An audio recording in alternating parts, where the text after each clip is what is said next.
and it's my pleasure to welcome you all in person and online to this evening's Founder Scholar Convocation. This year's Founder Scholar, Mark Collier, is a professor of philosophy at the University of Minnesota Morris with a Bachelor of Arts from Columbia University, a PhD from University of California, San Diego, and it's my pleasure to announce that just recently we found out that in addition to serving as the Founder Scholar, he was just chosen as the University of Minnesota Morris recipient of the 24-25 Horace T. Morse University of Minnesota Alumni Association Award for outstanding contributions to undergraduate education.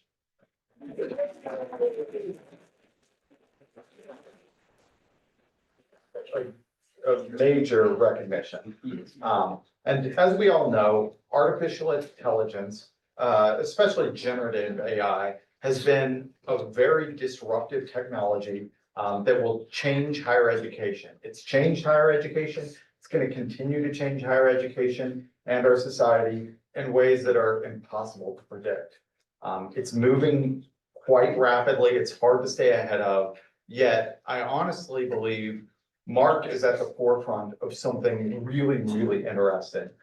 He's looking at the intersection of AI and the liberal arts in ways that few are. He's asking questions about what these technologies can and can't do.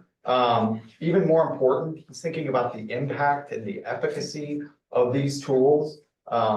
He's looking at learning gains, and as such, I think his work has practical implications in how we teach, how we mentor, how we tutor, and how students learn. But also in how we all understand the very purpose of education in an increasingly AI-mediated world.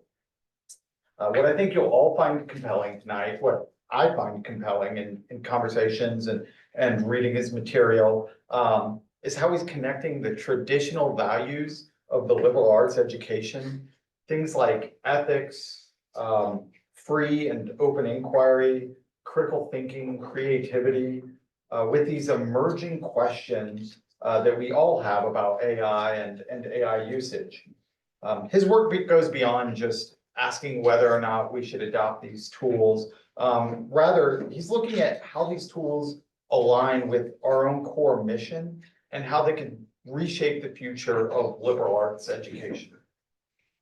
So I would be remiss if I didn't mention that the Founders Fund was established with gifts from a private donor in honor of our campus's founding faculty members. In keeping with the ideas and ideals that motivated both the founding of the University of Minnesota Morris and the faculty who helped bring the college into being, Founder Scholars projects are intended to give current faculty, and in turn the entire community, a focused opportunity to reflect, question, challenge, investigate, or advocate for our public liberal arts mission. And I think this project does all of those things. So I think these convocations provide us all with valuable time to step back from our own daily practices and really contemplate the bigger ideas and bigger issues in which we all want to engage with. So please join me in welcoming our 12th University of Minnesota Morris Founder Scholar of the Liberal Arts, Professor Mark Collier, as he presents the future of liberal arts in the age of artificial intelligence.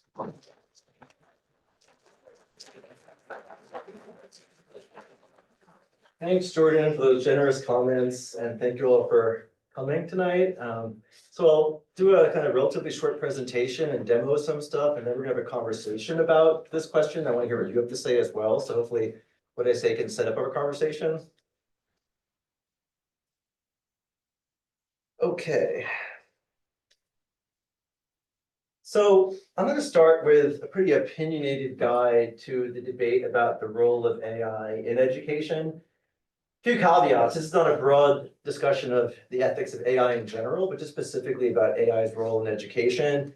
And it's pretty much focused on a professor's point of view, not necessarily a student point of view or a staff point of view or administrator's point of view.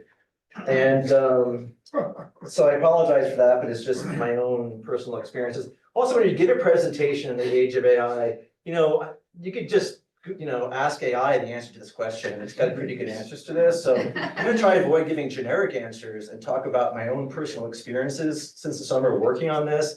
Because I feel like that's the thing that AI doesn't already know is my actual experience that I can talk about that it hasn't been trained on yet.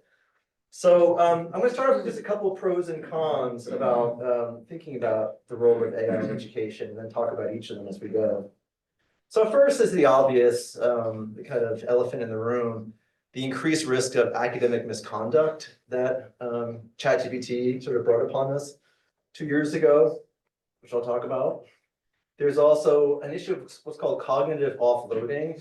So letting the AI think for you rather than thinking for yourself and reducing critical thinking capacities. And the third main con I want to talk about is hallucinations or misinformation. Hopefully you're familiar with that ChatGPT does not always give accurate information. The 3 pros I'll talk about are one, customized tools. You can build customized tools for your classrooms. The second is the ability to have more personalized tutoring that AI offers. And finally, talk about the ability to enhance our research as faculty.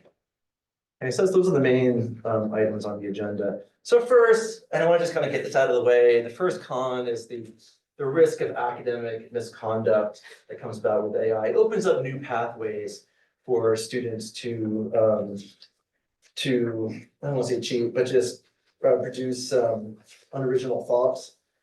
And I think we're all familiar with that. The problem is that traditional plagiarism detectors check for copying. They sort of check, oh, was there an original source text that matches this writing? But the problem is generative AI produces new novel text. It generates new text. So traditional detection mechanisms don't work anymore. So how to mitigate this? Well, one thing is AI literacy, explaining to students why it's in their interest not to rely on AI to think for them, and also to try to create assessments that are difficult to fake, like in-class assignments or oral exams or these kinds of things.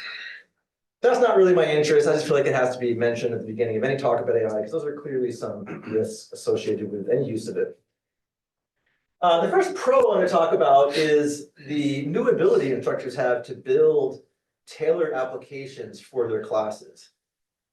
And the hope is that these tools can make learning more fun and interactive and interesting for students. And I'm going to demo, if I can, one of the tools that I've been working on with my colleague in this, who I'll describe shortly, which allows users to interact with philosophers from the past and engage in conversations and debates. I want to say before we're doing this that none of these demos I'm going to show today would be possible without my right-hand man, Scott Steffes, who's on this call. I think his parents are here too, so hello. But he's been working as my developer and partner and all this stuff, and the grant money I got helped support him. He was working at a very discounted alumnus rate. So Scott was a computer science alum here. Years ago, came back and taught in the computer science, maybe you will remember. And I had a alumni barbecue this summer at my house, and he was there. I was talking about the stuff I was getting interested in, and he's like, well, I like that stuff too. And so we started talking. Next thing happened, we've been working on it for like the last 9 months. And so just be clear that all the technical aspects, all the actual stuff that was built, was really largely his responsibility.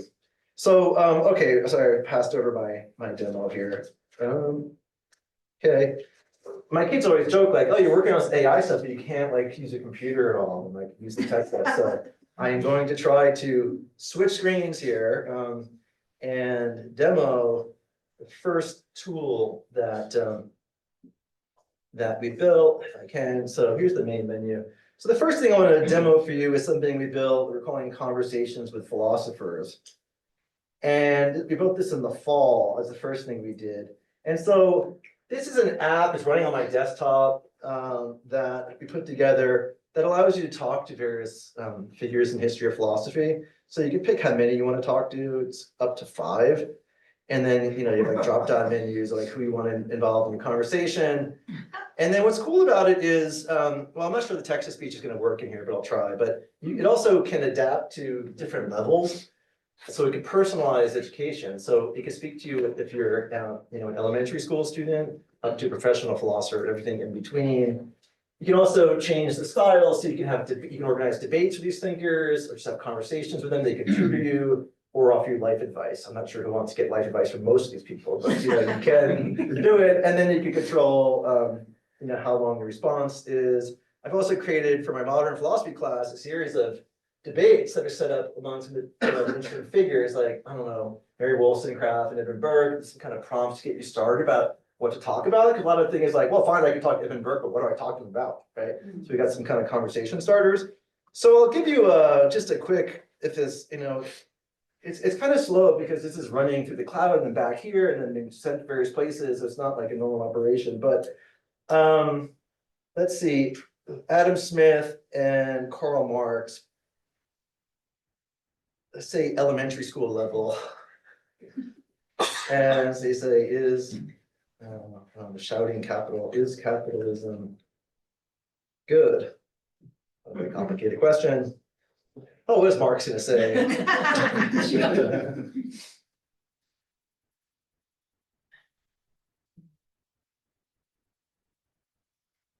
So good. Okay, sorry, I don't know. Others have very clear. The ones who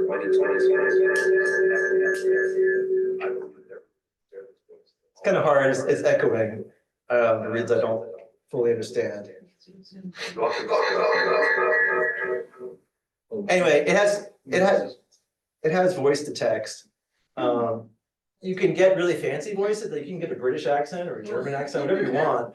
It just costs more to use that, so we're just using simple running on the desktop, running speech to text. So, and then you could ask Smith what he thinks. You could bring in people in the conversation, and so what's interesting about this, right, is that it really can translate some of Marx's ideas into terms that a younger student can understand, right? Compared to a game with toys, right? So it just has this ability to speak to whatever level the user is at, which I think is going to eventually revolutionize how philosophy is taught in the schools. It's always been hard to get philosophy taught K through 12. And part of that's the difficulty of student understanding some of this material, but if you can translate it in terms that other students can understand, that's pretty cool. And so anyway, that was the first tool, and we were just kind of blown away by how well it works at sort of synthesizing the ideas of these philosophers, how accurate it is and how interesting it is. So anyway, that was just the first demo item. Let me get back to PowerPoint. Again.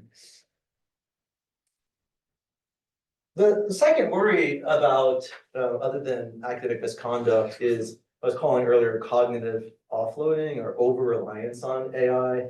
And this is really problematic for learning in two different ways. One is, if you rely on AI to think for you, you're never going to acquire the fundamental skills that you're trying to learn in higher ed, right? So the way to learn is, if you rely on AI to answer your questions or do your homework or think for you, then how are you going to learn critical thinking yourself, right? That's the worry. And second, even if you have these skills, or you have a PhD in a field, but you still rely on it all the time, then there's a worry that your skills are going to atrophy over time by offloading. And a simple example here would be, GPS. Those who are old enough to remember how good your navigation skills were 20 years ago versus now, right? Where, like, when I was living in San Diego for graduate school, I knew every road in San Diego, but now I can't find my house unless I use my GPS because we're offloading our navigation skills to the computer. And so there's a worry if you do that for critical thinking, then you're going to lose your critical thinking skills. Okay, so what are we going to do about that? Well, one way to mitigate that is by relying on Socratic AI tutors. The reason this is useful is because Socratic AI tutors never answer a question. They just ask questions. So Socrates, the philosopher many people know, was famous for saying, the only thing I know is I don't know anything. He claimed to have no knowledge. And he was always interested in asking his interlocutors what they thought about questions, probing questions. And so one thing you can do is design your AI to not be dogmatic and not give answers, because if it does that, then students will just kind of ask what the answer is and not think for themselves.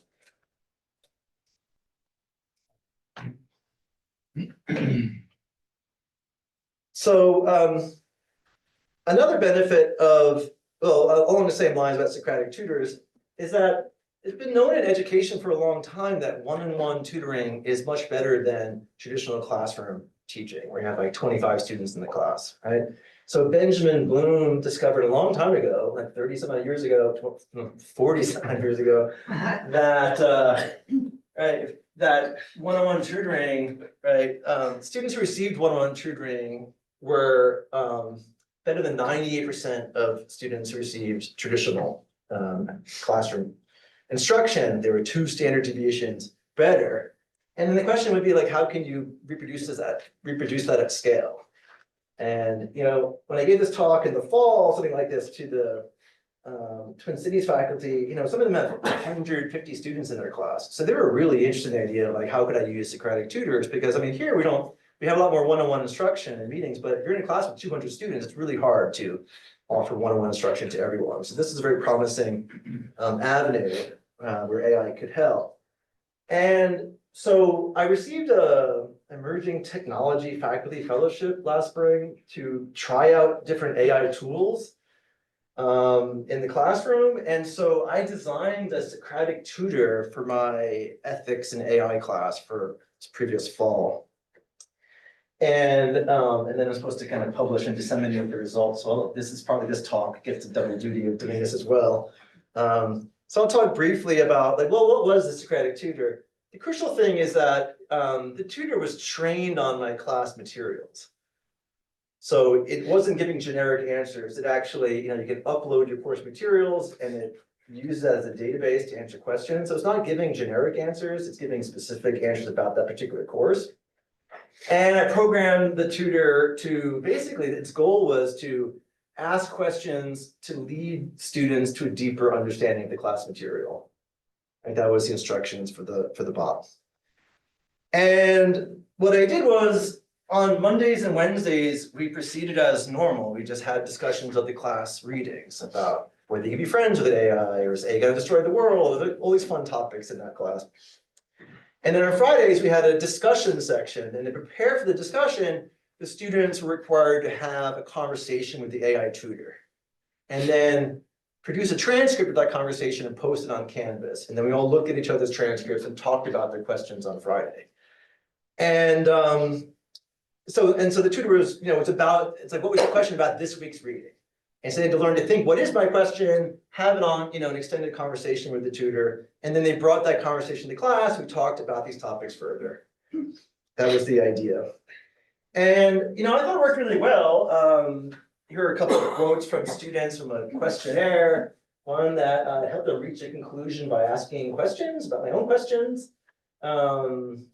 It allowed me to better develop my ideas about presenting counter arguments I hadn't considered, things like that. So the initial results seemed pretty promising. I mean, students seemed to have benefited from it. And I looked at hundreds of transcripts of the conversations, and not one response of the tutor was when I thought, oh, you shouldn't have said that, or even I could have said something better. Right? They get really, really good answers to their questions.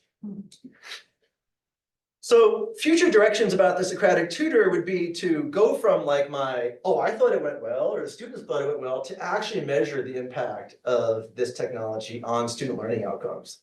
Because your intuitions about things might not be reliable. It seemed good, but we didn't really figure out how to measure this last semester because it's complicated. And also, one goal is just to improve the performance of the Socratic tutors themselves. And I'll explain to you what that means in a second. So the first is to go further with this idea of what's the impact of Socratic tutors on critical thinking. Do they help or hurt critical thinking? And like I say, this is a complicated thing. I tried to write an assessment for the fall. I had a whole big kind of strategy with 2 groups, right? One using a tutor, one not using a tutor. I was going to measure their performance on the exams and stuff. And then I brought it to the Center for Education and Innovation. There's a guy, Walker, who's an expert in assessment there. And he said like, oh yeah, it's a good start, but there's some really big problems with your assessment measure. Things I never heard of, like the Hawthorne effect, about, if you introduce one technological intervention, you have to pair it with another technological intervention. I also had a really small group, like 13 students, which is not going to be statistically valid. I also did a control for GPAs and things like that. It's complicated work doing an actual study, right, empirically. And so I've continued to talk to Walker, and we're beginning conversations about doing an experiment with the Twin Cities philosophy classes, where they have upwards of 80 students in them. So they're big enough to actually run a statistically valid study. And so that's a work in progress, but I want to say, to anyone here is interested in doing this kind of work on campus here, I think there are big enough classes on campus. Wouldn't be in philosophy because I was capped at 25, but we could do this work in other disciplines if you're interested. Just let me know. We can talk more about it. The other thing is improving the Socratic tutor. So I thought it worked really well. I mean, the tutor was, really knowledgeable, but the problem was it couldn't stop answering questions. It just couldn't. I kept saying, like, don't answer questions and don't ever answer questions. And please never, ever, ever, under any circumstances, ever answer a question. And then they would just start answering questions. And so that was kind of disappointing. And then it took a while. So I sort of at the end thought, like, well, I can't do any better. Maybe this just doesn't work.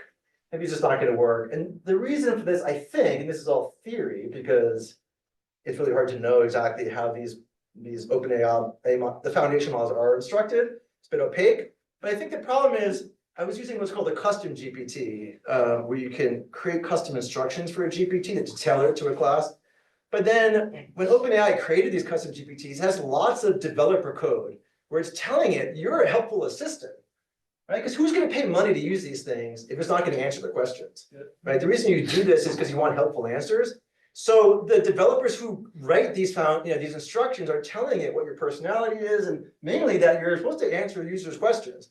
So here I am writing user instructions saying, don't ever answer a question. So it's like, well, I'm being told by these people to answer questions, and he's saying don't answer it. So it's kind of, I feel kind of bad to what happened to this bot. It's like it's psychic conflict. It's like, I don't know what to do. It's kind of not doing it, I wasn't sure. And so at the end, I thought, okay, well, it's not going to work. You can't build the Socratic tutor with these tools. But demo number 2, Scott and I, like a month or 2 ago, kind of went back to this and thought, is there a way we could fix this? And we did so, somewhat surprisingly. We created our own custom Socratic tutor. Apologize for the AI art here. Really, a lot of time trying to get a really non-creepy robo version of Socrates, but this is just, all this stuff is just proof of concept. It's not meant to be like, hey, this is ready to be shipped. It's just like, this is the nuts and bolts of how it would work. So we're not worried about the interface, how it looks and stuff, but the crucial idea is you can, write your system prompt here, we describe how it's going to work. But then the crucial thing is you can call one of the APIs, like you have different choices here. But by having it call the API directly, rather than relying on these custom tools, it avoids all those instructions where it's told you're a helpful assistant, answer a question. It goes straight to as it were, the brain of the model. And so your instructions are now the primary ones. And so now it works. Now it never answers a question. It's just really, really useful in this sense. And so it just took a different kind of design for this to work that way. And now it's really useful, and we could build this for any class, and you just tailor it to your own class, and it's, so that you can get up and running yourself if you're interested. So that's kind of cool. Let me go back to see what's next here. Oh, hallucinations. So yeah, this is a problem that that generative AI, because it's a probabilistic model, it's just never going to, well, I shouldn't say never, but there's going to always be mistakes. And everyone knows this. I'll make up references. This is why you don't rely on these things for high stakes situations, right? Because it often just invents information. Some philosophers have begun calling GPTs bullshit engines, pardon my French, but that's actually a famous paper that came out last year called ChatGPT is bullshit. Bullshit, a technical philosophical term where it means like you're not at all concerned with the truth. Like you're not, so bullshitters are not liars. Liars, right, know what they're saying is false. The bullshitter just doesn't care about truth and falsity. And that's ChatGPT. It has no sense of what's true and false. It's just predicting, right, the next token in the sequence. So what does that mean? Does it mean we should give up on AI altogether and the use? Seemingly that would be the answer, but there is one way around this, which is you have to check everything that it says. You have to make sure that it's grounded in evidence that you can check, right? So it says, I was in Puerto Rico, I used one of these, I tried to get a travel agent, and when I was in Puerto Rico, it's like, oh, go to this boardwalk, and it's like, that boardwalk got destroyed by the hurricane 6 years ago, like, it doesn't exist, like, they're just making stuff up. So you have to check to make sure what they're saying is true. You need to have, for an academic context, citations and references for anything that it produces. Now, ChatGPT does not do that now. It doesn't give you any references. And so once again, we kind of try to figure out how do we do this.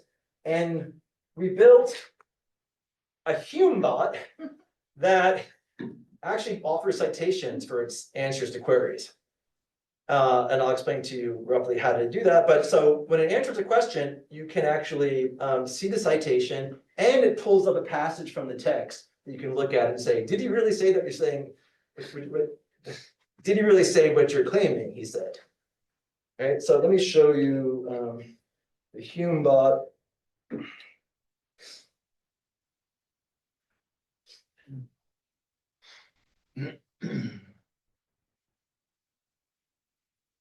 Here's David Hume. And so, this is, we did this, I don't know, 3 weeks ago. It was kind of fresh off the press, but I'm really excited about this because first, like, you can choose what text you wanted to search when you're answering. So these are Hume's most famous work. But say like, oh, I really don't care about this stuff right now. I'm interested in like treatise and inquiries. You could say, okay, where to start? So this uses what's called a RAG, retrieval augmented generation, which is a solution to the problem of how to ground. So when you ask the HumeBot a question, you say, why should I be moral or something? Well, let me just actually do it, right? I'll ask that question. Why should I be moral?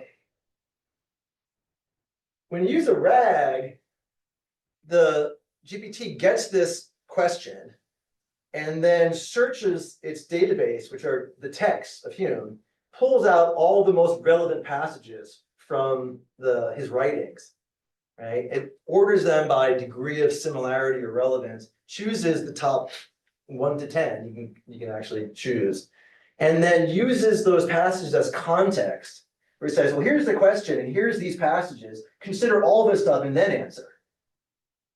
Right? So it's a way to connect the bot to the actual text, which is someone who's done a lot of work in history of philosophy, like one of my old PhD advisors, like, you always have the text open in front of your face when you're talking about it, like grounded in the text. I'm trying to make the bot have the text right in front of it and reference it.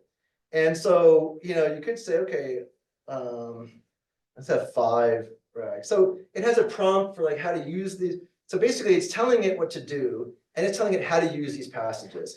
And then when you ask it a question, it's going to search the database of those texts that you have asked it to.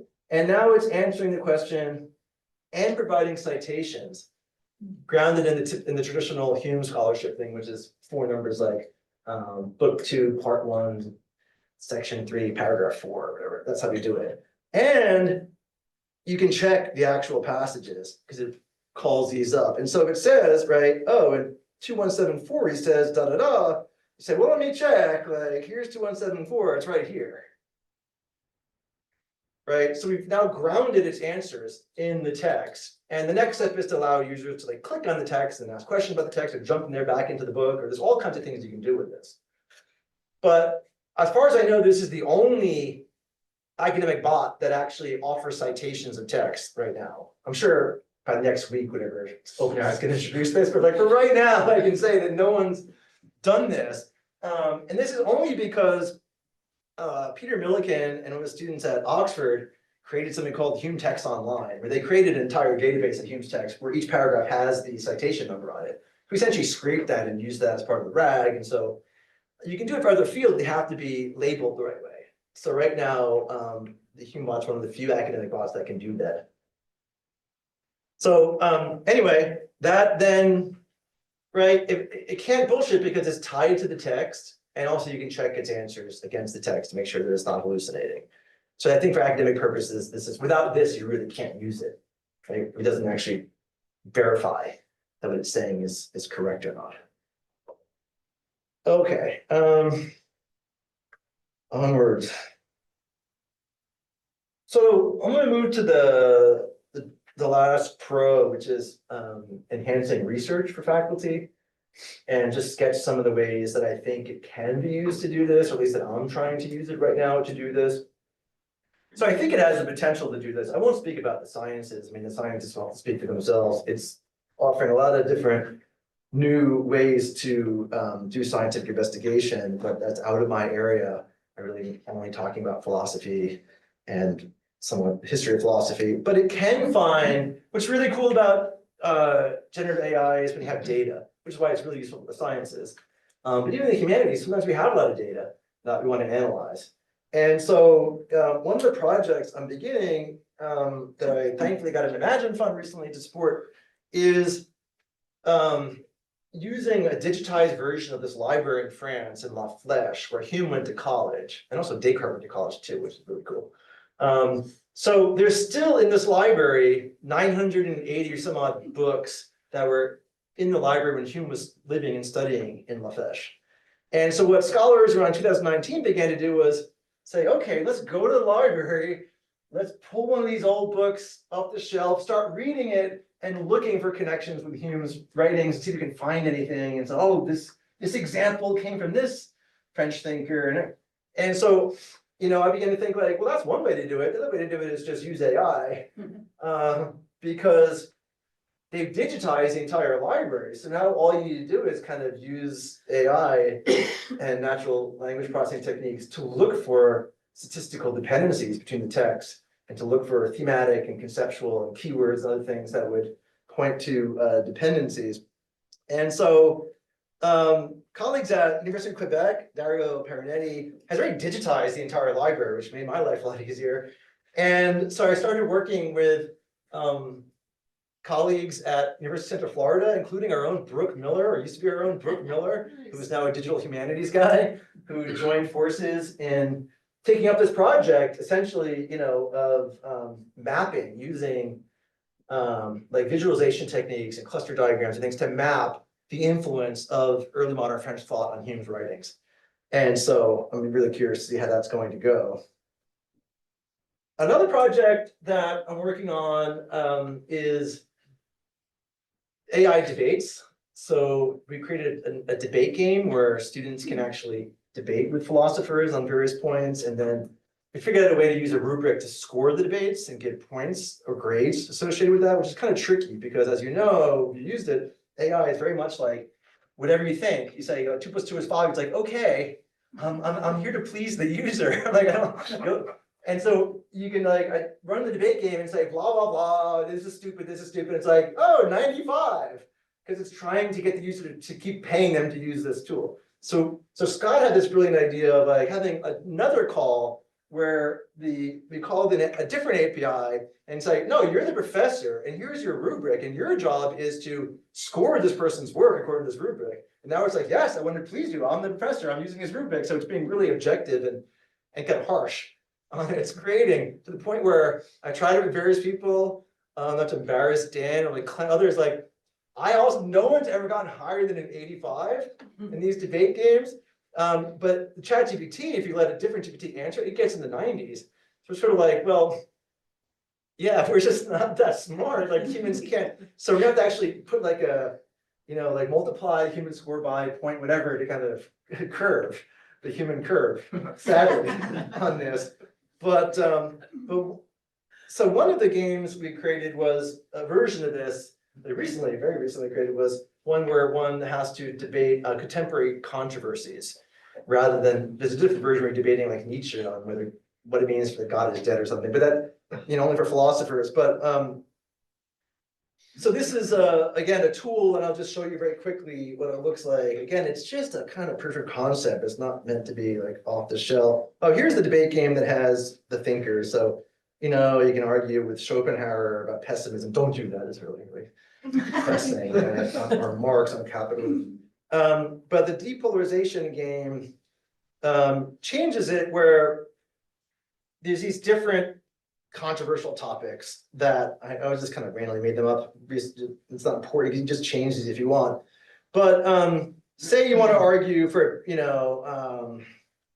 oh, I don't know, universal basic income, right? Pro and con. So the user decides, like, I'm going to argue in favor of it. I'll argue the pro position. Well, then the devil's advocate comes along and argues the strongest position on the other side, right? And then when you play the game, it's a 2-round debate where, right, the bot gives the basic argument. The user tries to respond. The bot gives a second round kind of counter argument. The user gets the final word, and then it gets scored by the AI. And then you get invited to continue or try to respond more. So, I mean, it's kind of a fun game to play for those who are interested in this kind of thing. But it also can be part of a research project that I'm trying to work on, where it draws inspiration for this thing called DebunkBot. Has anybody ever tried DebunkBot? It came out maybe 6 months ago or 9 months ago, or maybe last year. I forget. It's been kind of a whirlwind. But this is a really cool AI use where it sort of challenges people's commitments to conspiracy theories. So, it says, well, pick a conspiracy, do you believe in a conspiracy theory? And it asks you to enter what the conspiracy is and why you believe it. And then in just 2 or 3 rounds of the bot giving kind of responses, it leads people to reduce their belief in conspiracy theories by 20% on average, which is pretty amazing. And just literally two answers from the AI. That was a big result, and I found really interesting, and what we can talk about why that is, like why people, like, you can't try to debunk someone's conspiracy theory. If you do, they're gonna immediately turn off, and they're gonna distrust you, and they're gonna have animosity towards you. But somehow when an AI tutor is doing it, it's different. It's more like a deference, like it knows these facts. It's also very polite and does it in a way that's not controversial, or at least condescending. So my thought is, what about polarization? Would interacting with a depolarization bot or playing the depolarization game, would that similarly reduce polarization among users? So you tell this, so in the debunk bot, you say, what's your credence in the conspiracy theory? They measure it before and after, and that's when they can tell it goes down. So you could say, well, what's your level of commitment to, banning TikTok? And then you have to play the game, and then you ask it again, what's your level of commitment, and see if it goes up or down. And so the hypothesis is that it won't work as well as the debunk bot, but it might still work. And it's because the thought would be, again, that the AI is a kind of, not a person, some kind of thing that generates like strong emotional reactions. If it says, what about this other point of view, right? If some other person says it, people are like, well, screw you. But if it's a bot, it's like, okay, that's just interesting information. I can kind of trust AI to a certain extent. And so it'll be interesting to see if it does affect and reduce polarization. A, just learning to argue the other side of an issue might do it itself, right? But B, also the fact that it's an AI doing it rather than the person might actually help reduce polarization. That's at least a hypothesis that could be tested. Okay, another project I'm working on, and Jordan mentioned it really briefly earlier, is education games that I've been building, modeled on Richard Landers, who's a psychologist at the Twin Cities who does really cool work on gamification. And these games are meant to be like my Socratic tutor. They're not to replace in-class learning, they're supplementing it. To kind of think so if you say, okay, we're gonna read, Hume's essay on miracles in class. So while reading that, play this miracle game where, like the conspiracy game, it says, pick a miracle, we'll talk about whether you should believe it, right? And then you can bring your transcript of your conversation to class, and it kind of adds rather than replaces the class material. So I want to just give you a quick sense of this. This I think is, I think it's really cool, but I don't know. There's all these different games I've been making in my spare time. And I'll just demo one, well, this one, I think it's the Sherlock Holmes game is really interesting to me. It's again a custom GPTs that just are instructed to act in a certain way. So this game, so in logic, there's like 3 kinds of inferences. There's inductive, deductive, what's called abductive. Abductive is like inference to the best explanation. So you say like, oh, there's a plate on the table, it's still warm, like what's going on? Well, maybe the person went to the bathroom, or maybe they, something, you infer the cause of it, then you just use that as like an inference. Like, well, the best explanation would be X, therefore I believe X. That's something you teach in critical thinking or in logic, but this is a fun way to do it, where you're playing the Sherlock Holmes game, where it sort of sets it up like, well, which Sherlock Holmes story do you want to talk about today? And, or you can just choose a real life mystery you can solve. And in solving it, you learn to use abduction. You learn the logic of abduction through solving the mystery. So you say, okay, well, you want to do a classic case? Yeah, let's do a classic case. Then it'll start giving you choices. You can create your own menus, right? Do you want to do like the Adventure of the Speckled Band? And then it starts giving you like the facts, and you have to figure out the hypothesis or explain the facts, and then figure out how to test the hypothesis, and you try to solve the mystery, right? So it's a fun and engaging way to learn abduction. And along the way, it's kind of tutoring you on what abduction is, and then at the end gives you a whole lesson on how abduction is used in science and whatnot. I don't teach this stuff in my classes, so I'm not actually using it. I don't teach logic at this point. So, let me just give you one more example here. You learn paradoxes. This, for those who are in that Ben Franklin group last semester, the Virtue Club is a bot for that. If you want to learn to be more virtuous and learn good habits. Oh, this is the one I like. So I teach in my modern philosophy class, I teach this one class I really like about laughter and humor. It's a debate between Thomas Hobbes and Francis Hutcheson about why we laugh. And so Thomas Hobbes has what's called a superiority theory. So it's kind of like the Bart Simpson laugh, like, ha ha, like you're laughing at someone, like you're stupid, I'm better than you kind of laugh, right? It shows your superiority. Where Hutchinson says, no, that's not why we laugh. We laugh because there's an incongruity. Like if my pants fell down right now, it's like, that's funny. He's a bit of a prestigious talk and he's now his pants fell down. That's funny, right? And so they had a debate, but in the reading for the class, and some people were in that class, so they can verify, Hutchinson's examples are really outdated for us. They're from like a 1640 play. It's like Scottish Presbyterian humor. And we spend most of the class being like, why do you think this is funny? It's not really, it's like, oh, a classical illusion. That's hilarious to these people. But it's really hard. Whereas this game says, okay, we're going to do the Hobbes-Hutchinson debate. But you could choose the examples from that text. It'll analyze those. And it's very good at that, actually. Or you can pick your own joke or choose from the laughter menu. Let's go with laughter menu. And then it's like, well, okay, now, who do you want to choose? It's like Richard Pryor or Jerry Seinfeld, right? And so you can pick your favorite comedian. It'll start producing jokes and then running this analysis like, well, how would Hobbes explain it or Hutchinson? And this is where AI is actually really powerful, is it knows like every joke on the internet. Where someone would say to me, personal Collier, like, let's do this. Tell me 10 jokes. I'm like, oh, geez, like, can I think of one joke on the spot, Whereas this thing is like, well, what kind of joke do you want? Or which country you want it from? Or what language do you want it from? They'll tell you any joke and run the same game. And that's true for a lot of these games. That's what I think is really powerful about this is, like the lock game, right? I mean, Locke talks about personal identity, what makes you the same person through time. And he gives a couple examples, like what if the prince and Culver switched consciousnesses? And like he's got his own test cases. But this one draws from neuropsychiatry and edge cases and psychology about really kind of cool cases. And it knows everything about each of those cases. Where someone says to me, like, oh, what's the Phineas Gage case? I'm like, oh yeah, the railroad track went through his head. And okay, like I know the basics, but this thing knows everything there is to know about these cases. And so you can really draw on, what I think is really powerful about AI in a way is just it's knowledge, it's factual knowledge that knows all these different things. Maybe one more I'll just mention that I'm really excited about is I call it Hume's Magnificent. Originally, it was supposed to be like a circus theme. There's going to be like on VR, there's like a circus, so it's like the Magnificent Microscope. But again, with like Hume causation, the standard case when we talk about Hume causation is billiard balls, right? So if one billiard ball hits another and one moves off, do you see the causation, or do you see one thing happening, another thing happening? And so billiard balls is the classic case, but this game allows you to play where you can choose any case from any science. So if someone would say to me, like, well, what about, neural cell firings, or what about in plant biology? I'd be like, well, I don't know, right? But this thing, like, well, let's take that example and run with it.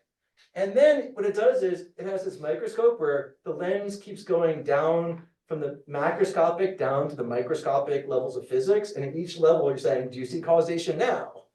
Right? So that's just really powerful as a tool, right, for students to learn about causation. And again, the idea would be, this is like extra credit or something they would do preparing for this class. And then people could bring in their conversations with the bot and we could talk about, well, what example did you talk about? What did you talk about? And they can inform the rest of the class about this. That's the the guiding idea in all this. So, yeah, that's my demo. Okay, let's make sure I didn't skip anything right there. I have to check my time. So two more quick things about research here. Okay, I did the right thing. VR and AI. Well, this is something I'm hoping to demo, but it's a different computer that's on the same webinar. I'm going to try to show it if I can. But this is the thing that really got me started all along was, could you do philosophy on like a virtual reality platform where you're actually walking up and talking to and meeting with philosophers? So my original thought was like, wouldn't it be cool if, you know, you're in VR and you're like in Paris in this 1930s and you walk into a cafe and the maitre d' says like, oh, hello, like you want your table, or yeah, who would you like to invite to conversation tonight? And gives you like a list of great thinkers. I'm like, oh no, that's a good question. Who do I want to talk to? Schopenhauer, of course, Plato, you know, pick from this menu. And then the avatar shows up and you have a conversation where you can lead the conversation, they can talk, whatever. And the thing is, it's actually possible to do that. That's the thing. It's just a matter of building it. And so Scott and Scott, this is like a side project for him. He's doing it on his spare time, but he's actually building stuff on Unity and games. That's his career. So we started trying to develop like some scenes that would actually be like prototypes of this. And I'm going to try to, I apologize if I messed up this whole thing, but I'm going to try to, if I can, share my screen here of the demo. And, you know, it'd be nice if I knew how to do this stuff, but okay. Okay. Here we go. So, okay, why is it not moving now? Oh, there we go. Oh. So yeah, this is the room. So this is basically a like a European hall that we just purchased from like as an asset. People probably built this for, I don't know what reason they built it for, like a video game or something, and then you can just purchase it for yourself. So it's a cool looking hall, and it has like this lecture hall area. And so again, this is like something Scott made just like last week. But you trying to figure out like, okay, right now it's really hard to build a Hume avatar or like a sprite. I mean, that can be done. Companies are doing this, but we haven't done it yet. And it's a lot of work. It costs a lot of money really. But this is what Scott threw together is like just a kind of demo of, you know, you could talk to Hume and you could say, you know, why be moral? I don't know if the sound's going to work. Maybe not, because it's.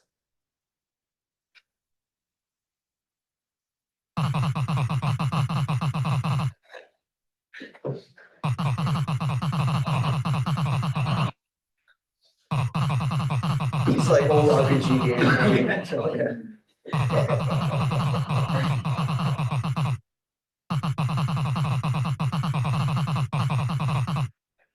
So it's limited to 120 words.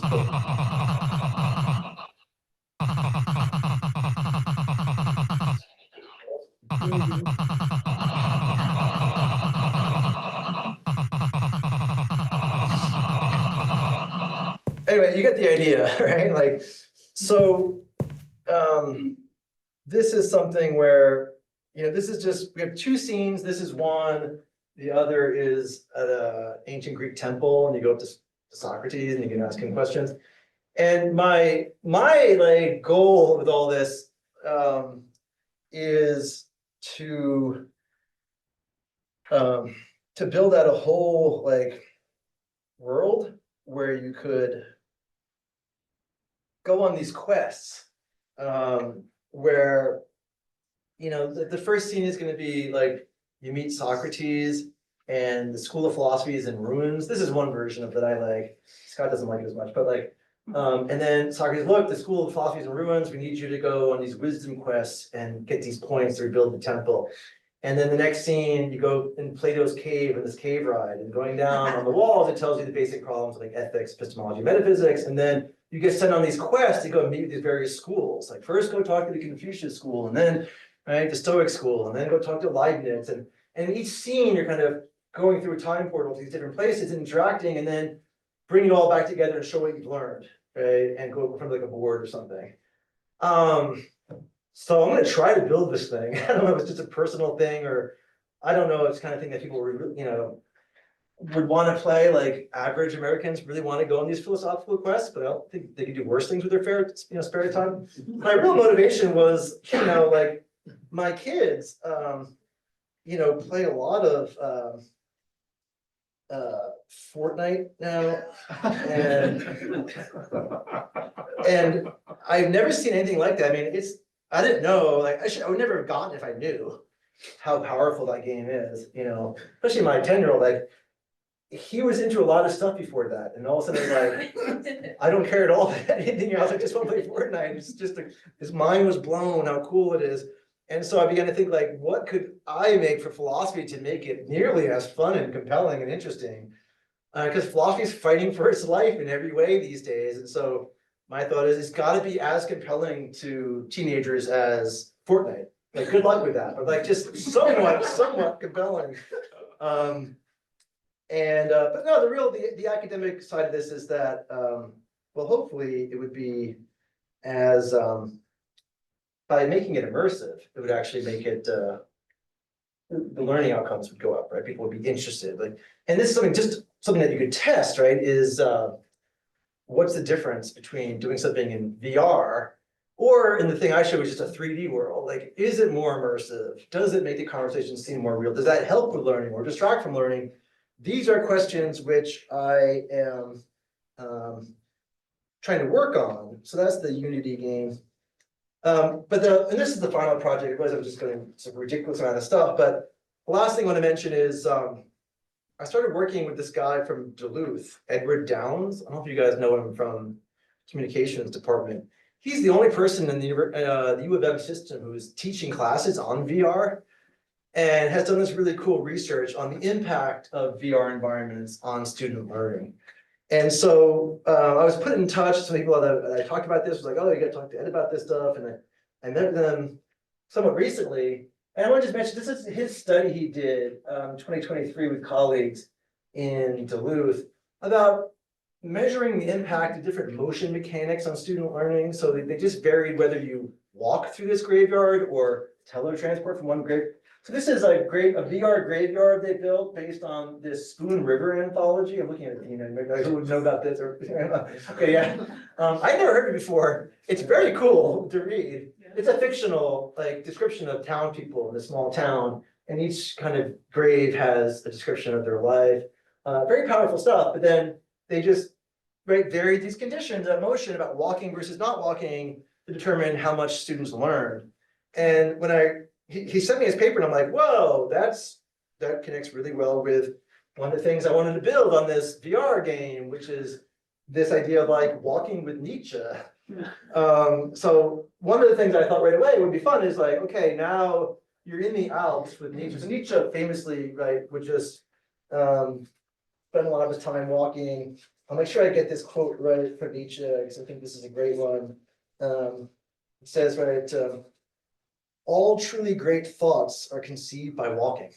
In the twilight of the idols. And a lot of philosophers, so Aristotle, they're called the peripatetics, they just walked around the whole time. A lot of Kierkegaard walked, Kant walked in the religious way. So it'd be kind of fun to have a VR game where you're walking with Nietzsche, and you can even recreate like the Zarathustra story where you come down from the mountain, and there's all kind of fun things to do with this. But the question would be, academically, does this enhance understanding and learning in a VR setting? And it particularly does walking versus not walking help. So you might think that walking has some kind of influence on thinking. So, that's just something now we're going to try to set up an actual controlled experiment and try to find, and try to build up the scene. And it's just kind of interesting things to test. So in conclusion, and I worry, oh, it's actually like 8:01 on this. Okay, I didn't time this thing, so I'm glad I only went an hour. Really tepid conclusion that I guess if I think I kept thinking, should I have a conclusion or just end? But like, I think talk should have a conclusion.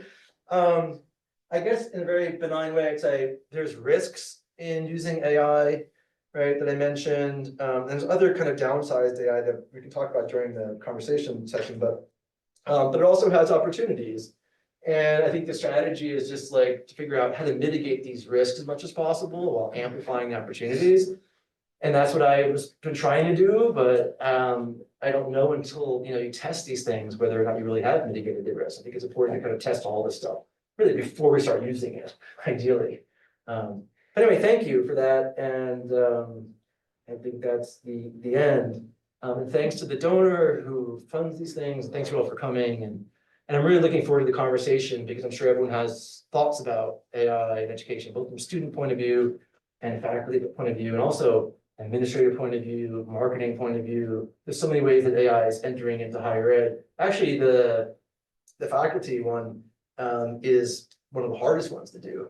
Most people are starting off with chatbots answer questions about the school and like, oh, you want information about the curriculum, you want information about, or like student advising, you want to put, that's where it's happening first, is automating a lot of that stuff. And actually the more challenging thing is the academic side of it. So anyway, there's a lot of different angles, but I don't know anything about those. I've just been working on my own kind of stuff. So, but I think we can have a good conversation about other stuff as well. So I'm looking forward to that. Thanks again.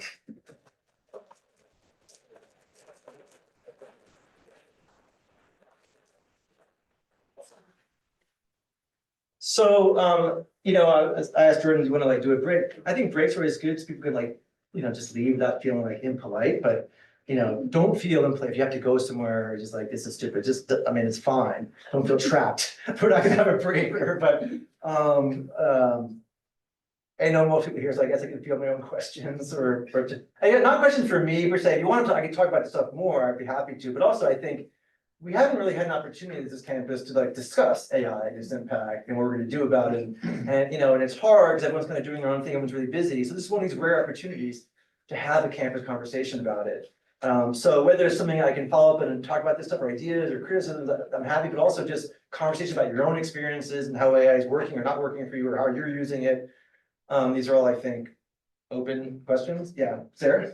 Yeah, so I'm really interested in your section on hallucinations and how you tried to, or how you did perhaps, circumvent that by having the bot go to the actual text. My question is, are you concerned at all that the bot will invent text? And I ask this because I have a colleague who discovered that one of their students had plagiarized because there was a quotation they thought was a little odd, so they went and looked it up, and the source on the bibliography actually did not exist at all.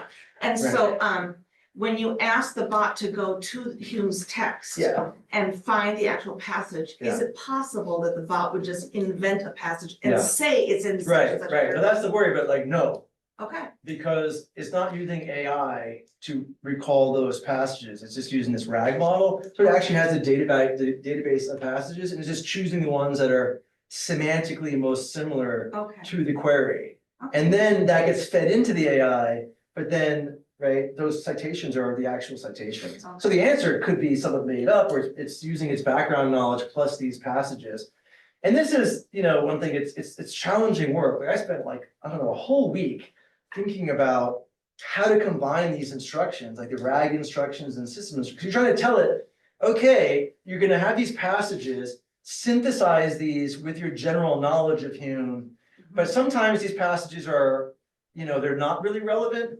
They're just like, oh, that's similar, like the words are similar, but it's a totally different context or something. Sure. So you have to tell it to go through and actually ignore the ones that are not actually relevant. So there's all kinds of complications about how to make this really work well.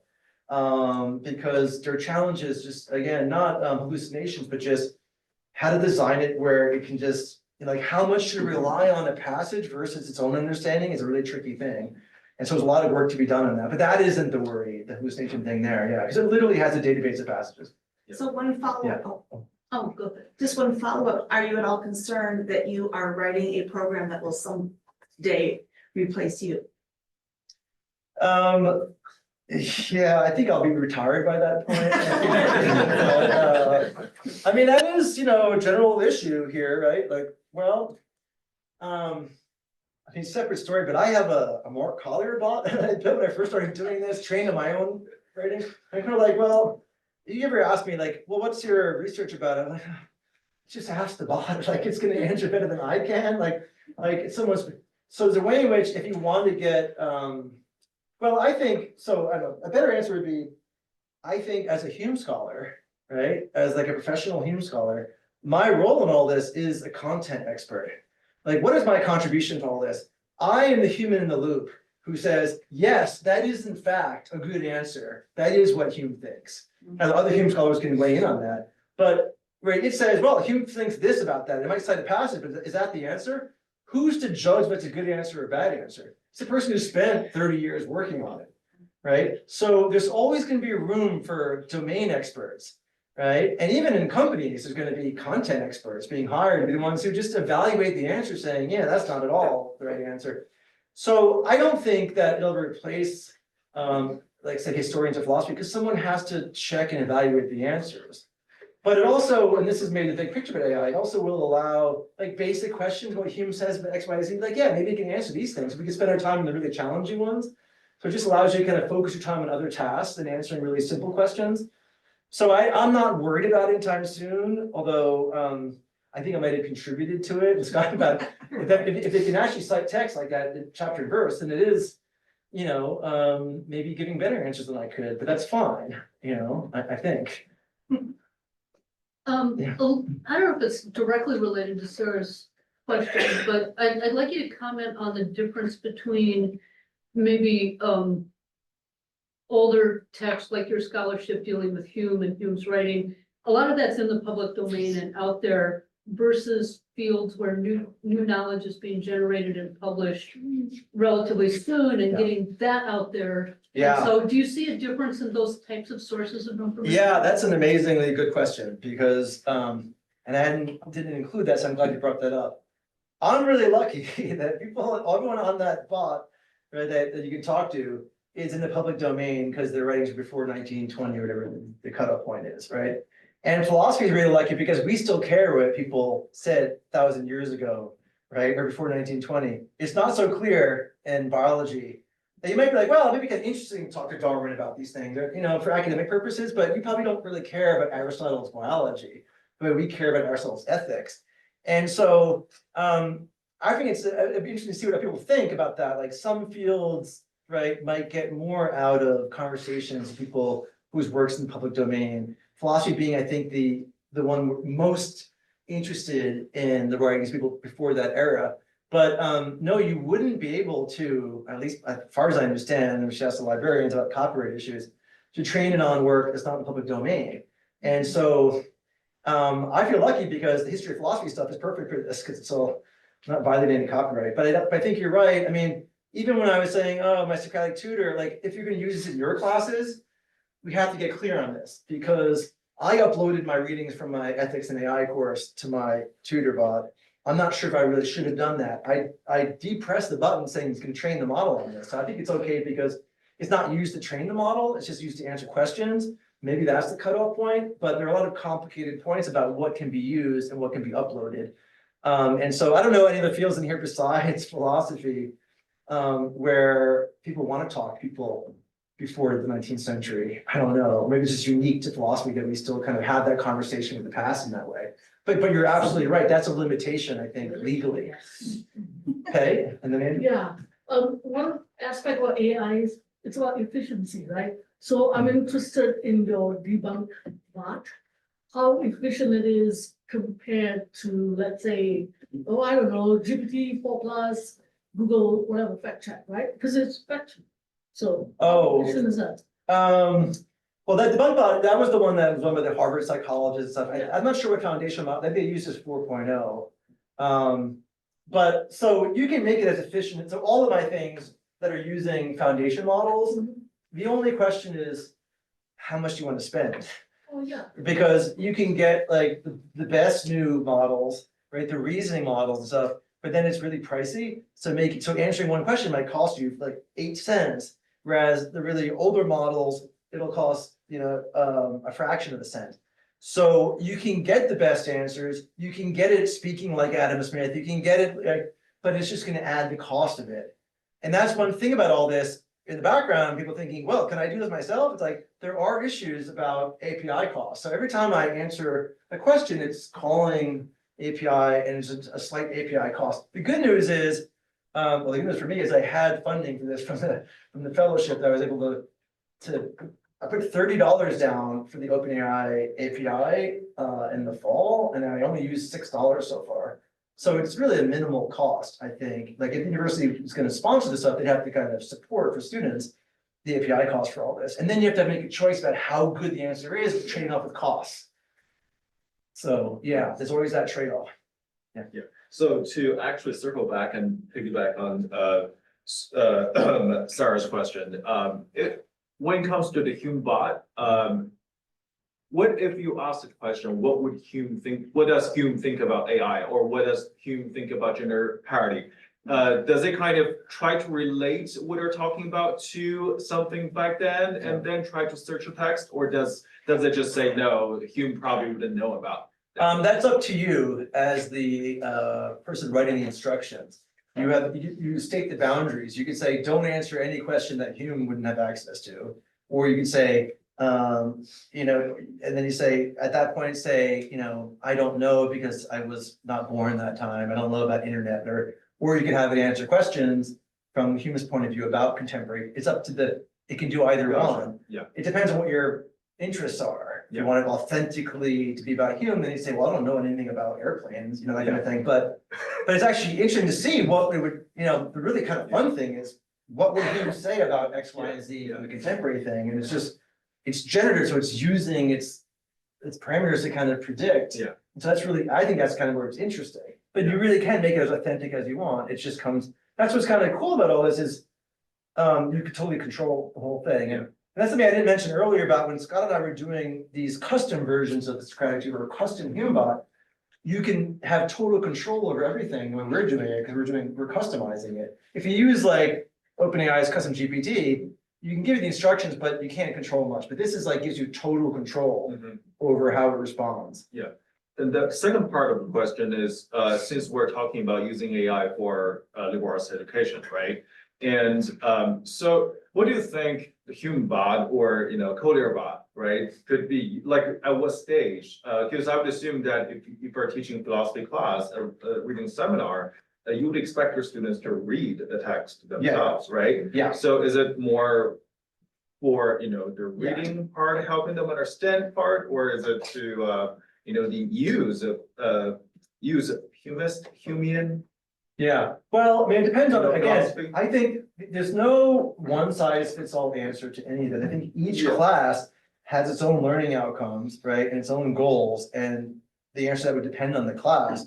But I want to make it clear that both with the tutoring and then these educational games, that they're meant to be extras, right? Not replacing close reading of the text, not replacing lectures. It's just while we're reading this text, you can also play this game for extra credit, and then we could talk about it in class. So it's meant at this point, because I don't think also, just word to the wise. So I was in this fellowship program with about 15 people from across the system. And we're all told like, hey, introduce AI tools and just go for it and let's do experiments, right? And I, being a philosopher, asked the very first day, should we first talk about whether we should do this before we start doing it? Right? They're like, no, we're just gonna build these things. I'm like, okay. And then, student reactions are mixed to AI. And I was on some calls where we were reviewing all this stuff at the end of this program, and some faculty, introduced it in their class and they were going up for tenure or promotion, and then they got hammered with their evals because it was like, why am I being forced to use AI? Da, da, da.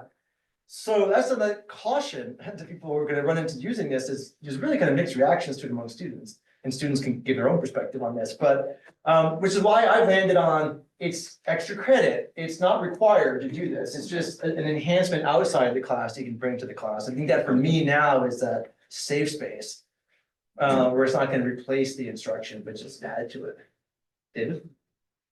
Just to clarify, you mentioned AI, of course, throughout, but it seems to be you're only using large language models.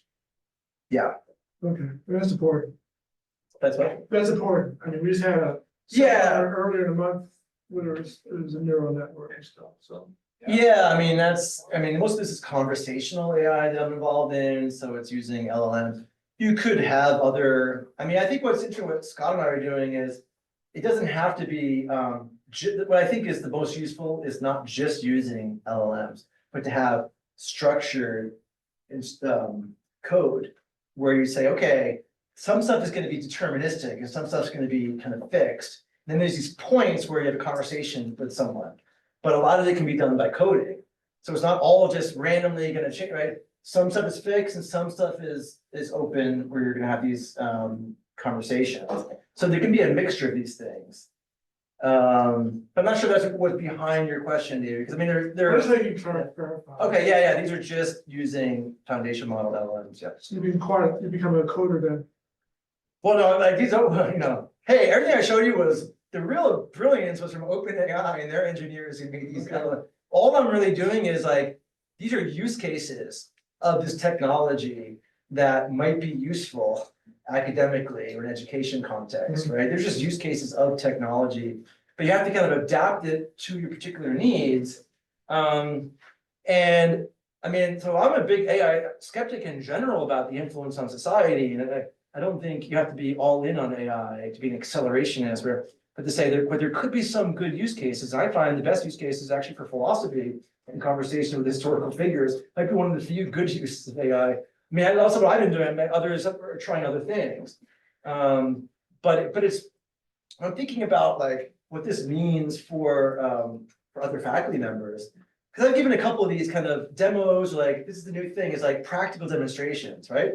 Like not just trying to make a theoretical point, but these are things that you could do and you could adapt in your own context. But one of the lessons is it's actually much harder than it seems.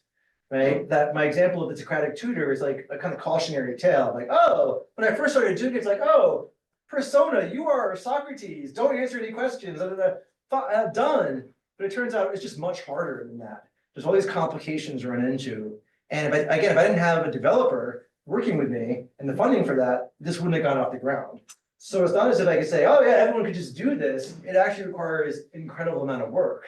Until this becomes like out of the box, ready to be used by Dave Brown, I would just insert your course, and I'm sure in a few years it'll be just much easier. But right now it requires a lot of hands-on trial and error, and a lot of this is experimentation because you don't really know how the insides, it's all opaque to us how it's working, the internal dynamics of these trillion parameter networks. So you just gotta try instructions, see how it works, fix the instructions, see how it works, try.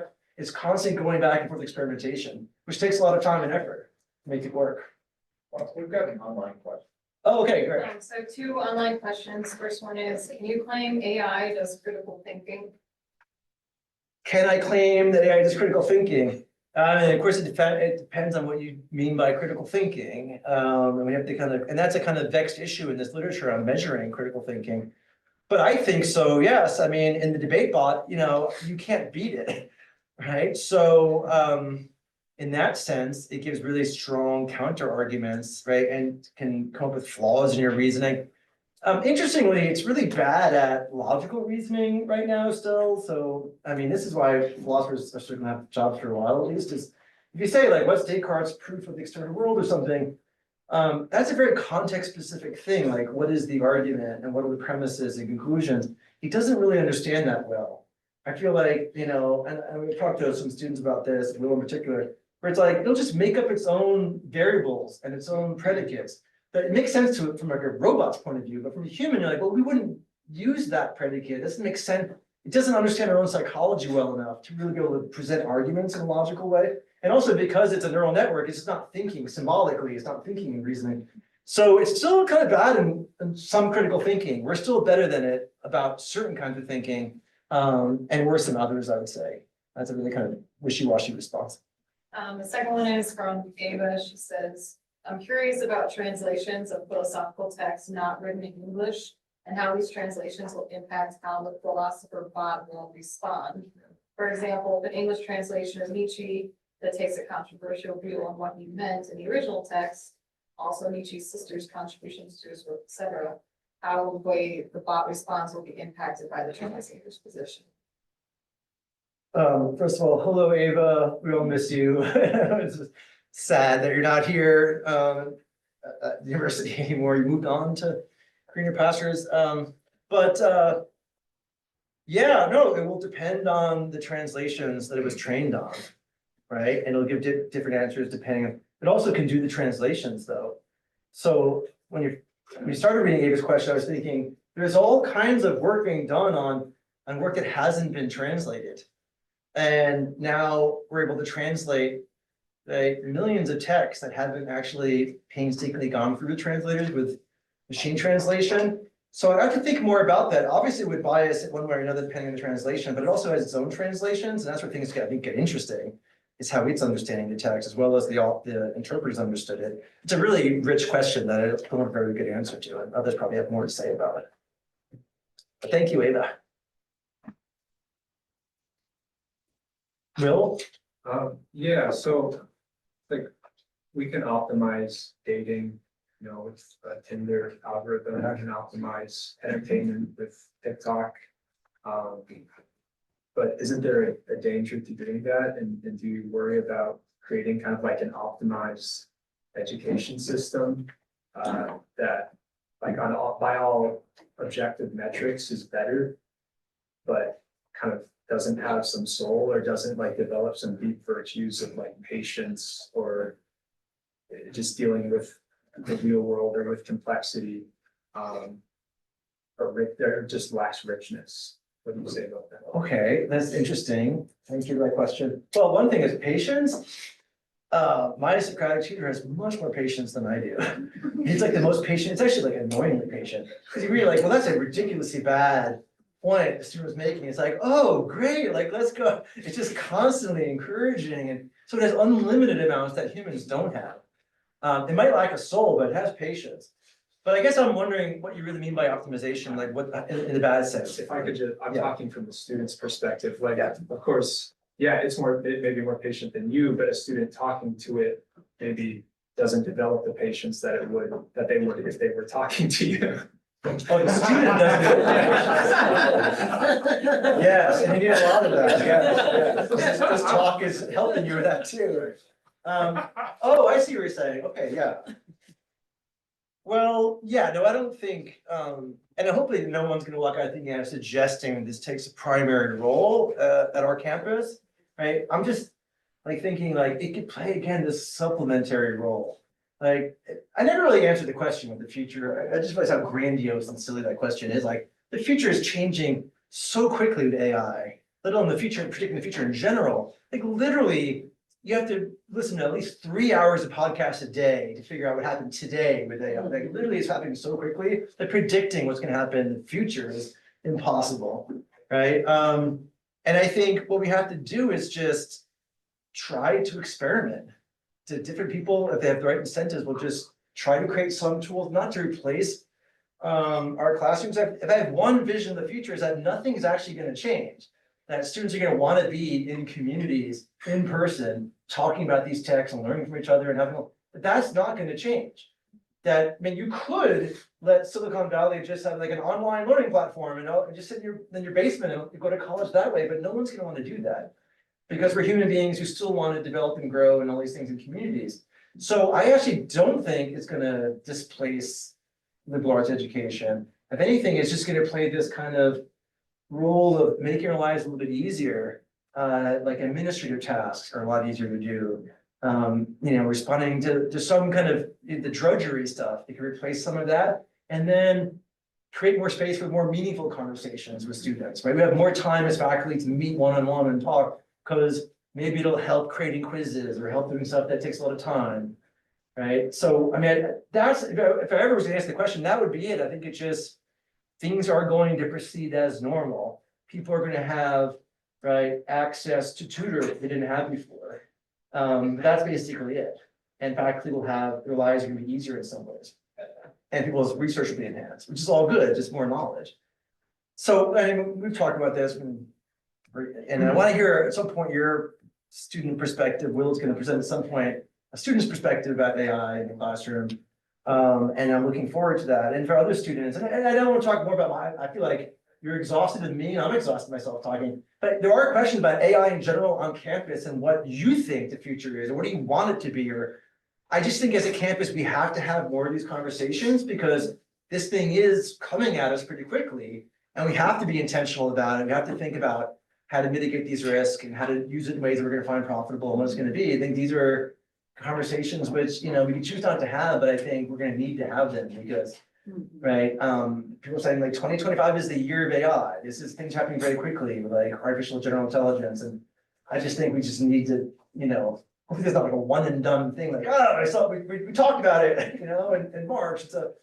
It's got to be an ongoing series of conversations. And I'm just, again, offering my personal experiences and things I've done, but it's really gonna depend on individual faculty and student thinking about how to use it and how to profit from it individually. So I think there should be something like an ongoing series of practical demonstrations of how people are using. That's what the Twin Cities is doing. A lot of like every week, okay, I've done this and this is one way to use it. And you just watch how other people are using it and think, can I adapt that to my own classes? Yes or no? Like with Tracy, like maybe you can't use the conversation thing because you can't, right, talk to, you know, a living biologist unless they offer you to train, unless they give you their copyright, right? Which could be one thing in the future they might be willing to do. You can talk to the Collier bot as much as you want about views on research. Yeah. A small clarification question. So you were talking about a custom GPT, so you were calling it the Mark bot, for example. Yeah. Just to clarify, the GPT was drawing from some text that you. All my research is answer, uploaded. but it was not, like you couldn't tell it answer this question in the style of Mark, let's say. And Oh, answer every question based on my research. But it would be like in your style, so to speak. You can control that. You can do it in my style or a style of like Shakespeare, whatever you want it to be. If you're friendly, unfriendly, you can control the style, tone, all these things, languages. Can I tell one funny story about that? Somebody would have heard this before. So I just thought it was one of the first things I did with these custom GPTs, because they're easy if you have a Plus account to create. And I'm like, well, it'd be interesting to kind of load up all my research and just see what it does, right? And so I did that. I was like, wow, it's really good at like answering questions and what I think about X, Y, and Z. And then I know Dan heard the story, but I was like, okay, well, what other views are there about Hume besides Collier's? And it's like, well, there's these other, you know, famous interpreters. And I said, you know, who's right? Collier's view, you know, interpretations or like these other famous people? And I thought like, oh, here we go, like 25 years of work, I'm about to finally get assessed. You know, I was like really nervous about pressing the button. And then, right, I'm like, okay, let's see what it says. And it said, thinking, you know, I think Collier's work is actually better than all these famous scholars, right? And I was like, that can't be right. Like, I'm not foolish enough and like, whatever, deluded enough. And I thought, okay, well, like, I don't believe that. I don't think anyone would believe that. So I said, okay, did you say that just because I programmed you? Right? And it said, yes, that's a really good point. You programmed me to answer everything from your perspective, so I answered that question from your perspective. And I was like, I said like, well, okay, answer it again objectively. And it said, well, okay, what does best mean? And it didn't really, it wouldn't answer. It was like, well, that's a complicated question, and didn't answer it. So that was really like, well, there's a moment where I was asking him, like the hairs on my back of my neck were like, oh my God, here's the final verdict on my work, you know? But there's also a danger there, right? That if you don't know how to use AI, you realize that it's just telling you, you have to be careful, it's answering questions, but it's not often being objective. You actually have to tell it, like, answer objectively. So it's just kind of like pitfalls, right? If I was like more like deluded of my own grandeur, I thought, well, there we go, right? I've been vindicated, all that work for years, right? Slaving on these papers, it's finally vindicated, but then, right? So I forget what the original question was, by custom GPTs. Yeah. Yeah, oh, the tone, yeah, yes, Yeah. you could, Yeah. so that's the thing, you can instruct it, and I can show you how to do it if you want. Oh, it's really interesting, really easy to make, these custom GPTs. You could upload files, you give it instructions, and it's off and running. Yeah, I'm familiar with the custom GPTs. It was more about just how much text it takes for a GPT to answer in your style. And it seems like it takes like maybe a decade or so I mean, Of it just like papers. inferred the style from my writing, yeah, which is like really boring. It's like boring, straightforward style. But like, yeah, if you give it, I have like 20 papers, if you give it that, it'll write in your style. And it'll answer questions based on your writing.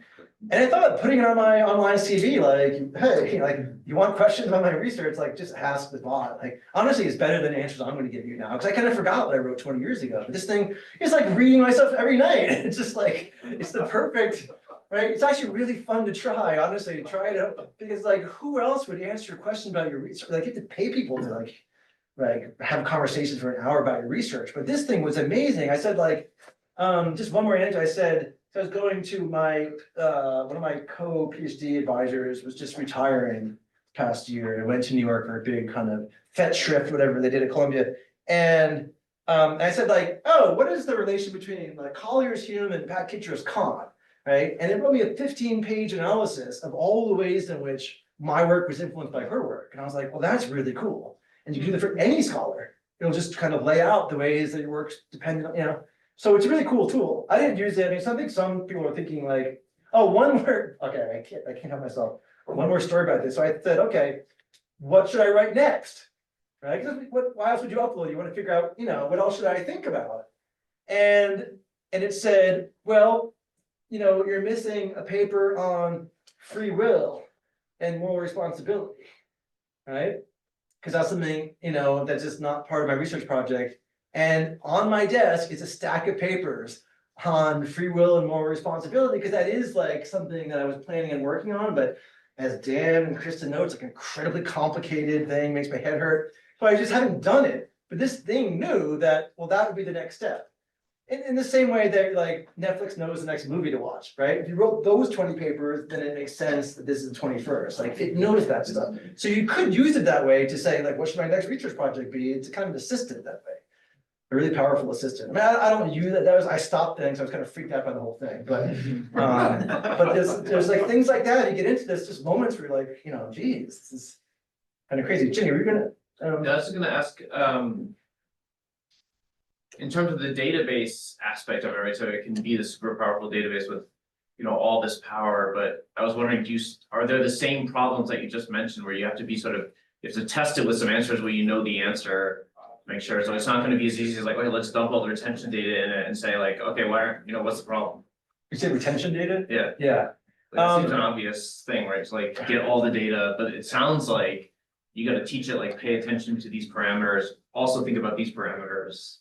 I mean, I think it's a really good use case of it, and the other schools are using it for that kind of thing, because that's a huge amount of data, it's hard to go through, and it can do that. But I think, yeah, I mean, like if you're gonna use it for archaeology, like you'd have to be the expert to say, okay, it said this, and well, that's a good answer, right? No one else can tell if it's a good answer. And that's why students shouldn't rely on it, because like they can write a paper for philosophy, but is it good or bad? You can't know unless you understand how to write a good philosophy paper, right? So it always needs this human kind of monitoring it, saying, and it uses reinforcement, so it has like a thumbs up, thumbs down. You can actually get feedback like that's bad. And it learns like, oh, bad, don't answer that way. It's going to change and get better over time. But yeah, I mean, if you're like in enrollment management or anything like that, you'd be using it, I assume, because that's where this is going, right? Powerful answers and marketing, or you can offer personalized marketing for each student, right? Like it'll just have conversations. It'll know the conversations I've had with the student. It'll give you all the conversations it had. It'll tell you how to track this particular student given all their context. Things like that. It's really powerful for that kind of stuff. Again, that's like the low-hanging fruit. This stuff about, art and art history, like that's going to take a lot of work, but that stuff companies have out of the box vendors doing that stuff already. Yeah. So I was wondering so for the pros and cons, one like pro that I see that's not mentioned up there is like maybe how it might be beneficial to professors in terms of grading like students' work, because I thought it was really interesting how, right, like it can make students' lives so much easier and less challenging, but like for a professor, like it can free up your time if like you're not spending time grading. So one like specific application that I thought was really interesting is how you can upload like sources, and then it will draw from like the sources and pull specific paragraphs, like this is what I'm referencing. So like, would it be possible to say like, a student turns in like a final paper and you upload, like, you don't have time to read all 15 sources that a student cites, right? But an AI would have time to read through all the sources and say, hey, the student is actually effectively using these sources, et cetera. Are you thinking about like, how to use this kind of stuff for grading? I'll be Socratic and confess my ignorance. So I haven't gone down that road. Scott and I worked a lot on the rubric for the debate game and coming up with an actual like philosophy rubric that exists for like paper and how to adapt it to a debate. We focus on like two criteria, like the internal quality of the argument and then also how well you're responding to the other person's position. And it does a pretty good job of measuring those things. But I wouldn't want to turn over grading right now to a bot because I don't think it has the nuanced understanding of the context.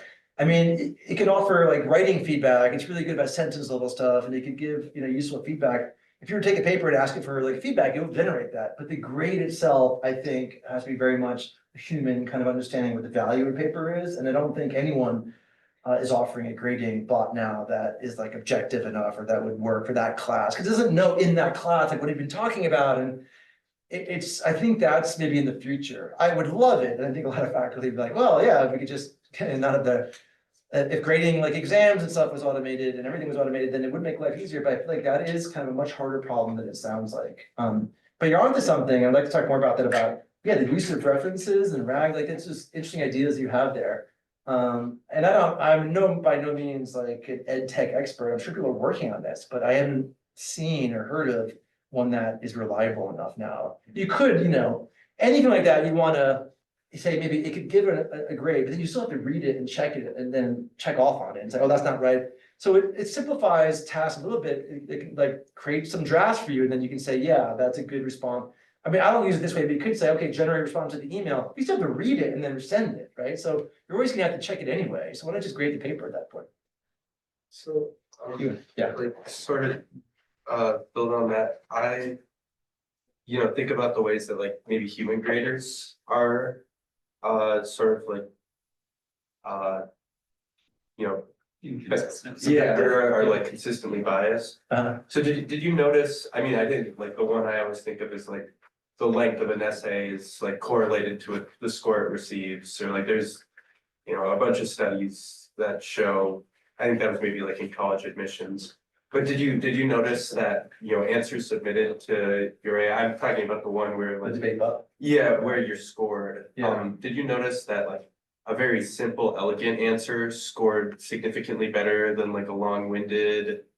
Yes. Yeah, Dan, that was Dan's defense of getting 85. It was a short. Yeah, I mean, it's really tricky because you're in the evaluation, you're saying like, I mean, we say like above 90 is an outstanding, right, response, but like, what does that mean to a bot? Outstanding, right? That's the problem, is like, it means by outstanding, like what an AI could respond to, not a student. And so all these terms, it's not really clear when you turn those into like a bunch of numbers, right? And embeddings and like what that really means. And so that's where I'm a little skidded. I think for the game, it does a pretty good job, but yeah, I think it wants, because you should be like, how well did you respond? Well, you could have an infinite amount of responses, right? So you want to say like in a certain word limit, this was Dan suggested, within 200 words, how well did you respond? You have to kind of limit it. You're also looking for like, well, you didn't respond to every single point, every possible angle. So anyway, it's an ongoing project. If you want to contribute, Ewan, please, like, this is something where I'll at this point make a plea for help. Like I have all these projects and limited time and Scott has limited time. And so each of these things, like its own research project, like how to create a right rubric for a debate thing is a really cool project that could be taken on. And I want to say to the faculty and students, like the more people want to get involved in this, there's just so much work to be done. And you just jump to the state of the art. I was just gonna mention that there is, about this, I know, and Jordan does, the Center for Educational Innovation has a whole bunch of resources on generative AI for students, for professors. They have a discussion group by email, they have readings, they have resources. It's all available. And a book club meeting. Yeah, I mean, so there are resources that are available for anybody who wants to, I mean, I'm sure there's lots more work to do, clearly, but. Yeah. But one last thing as a call to the students, like, that's something I want to talk about later, but like, I want to try to organize some kind of like a lab or something about building out these educational games. Because I know, like, preaching to the choir, but a lot of the philosophy students are also really big gamers. I mean, there's a kind of correlation. Some more like degrees of like creative. And like every time I talk about my educational games, it's like, oh, I'm trying to write down the answers. Like, I should do what? Okay, good. Like, you guys know more than I do. So I'm thinking about trying this either late in the semester or the fall, like a kind of bi-weekly meeting where we kind of play the games, design our own games, think about how to do it. I think it would be a really kind of fun project for our students here. So. Thanks so much. Yeah.